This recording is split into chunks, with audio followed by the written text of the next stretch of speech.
Hi, I left off before. I had a little lull in my schedule, and I had an opportunity to go see, you know, what another person needed. So now I'm back.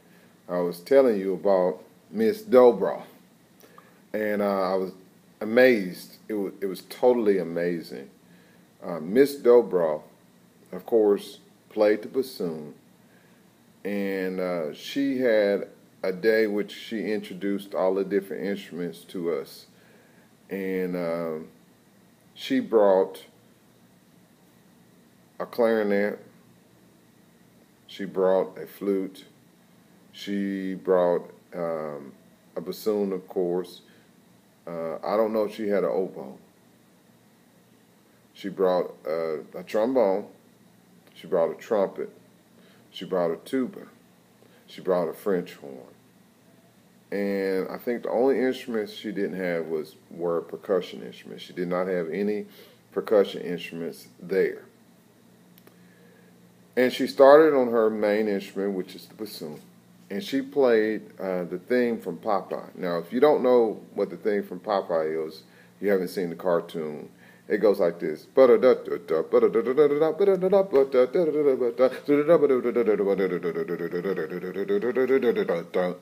Now, I didn't get all of the notes perfect, but as you see, it's a whole stream of 16th notes. Now, even in my little 7th grade brain, I knew that that was a feat. So she played it on bassoon, and everybody ooh and ah and all that. Everybody was impressed. Then she picked up the clarinet. She did the same thing. Then she proceeds to the flute. She did the same thing. Same song, same key, everything. Then she puts the flute down, and maybe she picked up an oboe if she had it there. She did the same thing. Then she picks up the trumpet. She does the same thing. Then she picks up the trombone. The trombone, y'all. And she does this on the trombone. Then she picks up the tuba and does the same thing. Then she picks up the French horn. She did this on all the different instruments. I was totally floored. I said, I want to do that. I want to be able to play different instruments and be able to express myself on different instruments just like that. I haven't reached that level to be that fluent, but that was like an aha moment for me. My junior high band director, her name is Jo Wilcox. She took over from Mr. Bridgette.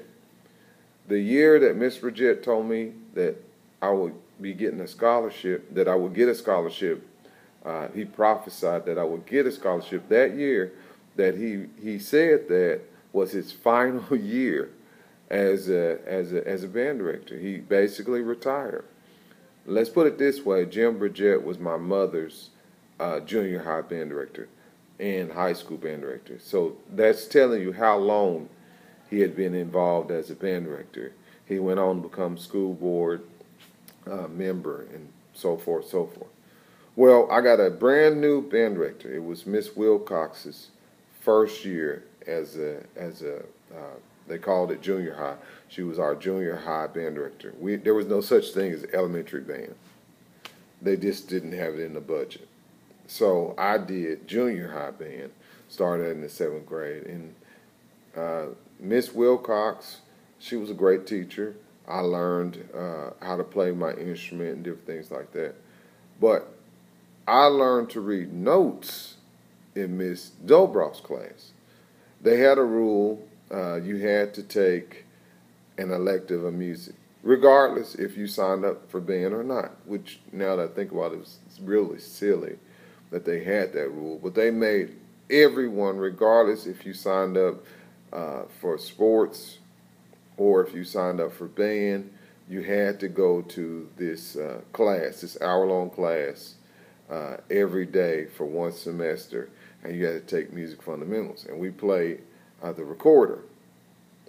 And when we were in that recorder class, that is one way I learned how to read music. I'll tell you why I said one way.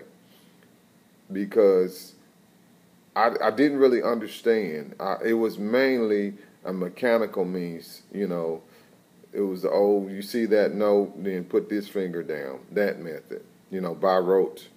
And so, you know, I didn't really understand the, you know, whole notes, half notes, so forth and so forth.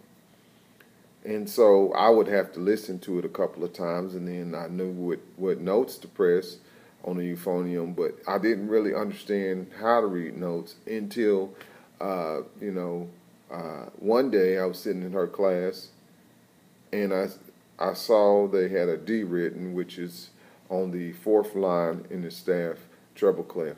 So I saw they had a D written, and I said to myself, oh, D is fingered like that, and D is there on the line. Then this must be E, and I like had a light bulb moment, and I finally could understand that the connection between my fingers and the music I was reading. And I was able to be more successful in band. My 8th grade year, I was extremely sick. I had what they call a bowel obstruction. I couldn't hold food down, and I was sick. You know, couldn't hold food down, and I had lost. I don't think I'm exaggerating. I had lost 60 to 70 pounds. I was very thin, very small. It was pretty scary. And I went to a doctor. The doctor said I was playing hooky, and he gave me a Sprite to drink. Just thought I was just playing hooky from school. He said that I was playing hooky from school, and I thank God that my mother was a nurse, and she says, I don't know, you know, I think there's something wrong, and I ended up throwing up. When I threw up, it was nothing but green bile, and the doctor was so scared and so nervous about that I was immediately rushed to the hospital, and I had a surgery, and they found out I was, you know, I had a bowel obstruction, and you know, that's a totally different video how I was healed from that. But when I came back to school, now keep in mind I'm in the 8th grade now. I'm 2-3 weeks behind. And I couldn't go right back to school because I had spent 2 weeks in the hospital. And so I had like 1 week at home, and I could barely eat, and I was just so weak because I hadn't ate, and it was at least 2 months I hadn't really ate. You know, I could only eat a spoonful of spaghetti, and I would feel like I ate a huge steak dinner. I mean, you wouldn't believe that, but that's what happened. I was just, you know, I had no appetite. So during that time, I had my instrument at home, and I began to go through the book. And I completed one, you know, because I was making it through the book, you know, but I wasn't really progressing at all. It was just something I did. You know, teacher says exercise 3, we did exercise 3. She says let's go on to exercise 5, and that's what we did. So I would work and progress, but not really. Well, that week or 2 weeks, however long I was at home, I really began to grow as a musician. You know, because I was sick, my parents didn't make me go outside, or they didn't make me do any work or anything like that. So I was confined to my room, basically, and I began to practice and, you know, get better.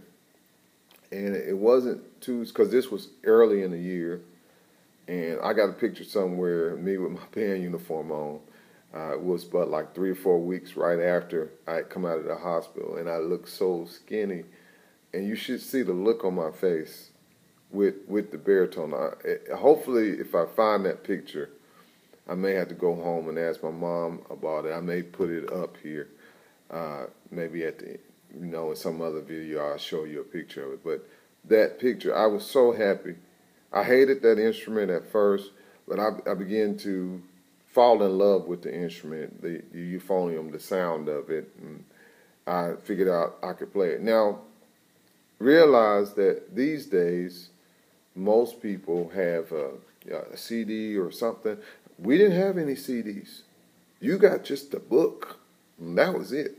No CD to help you, no demonstration, none of that. You just had to work with the book, and that's all you had. That's how they taught you music. I never took any lessons. That's another story. I never had anybody say, do this, do that, and another.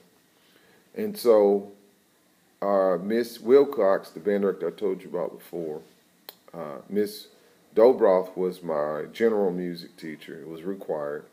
And then Miss Wilcox was my she was my junior high band director.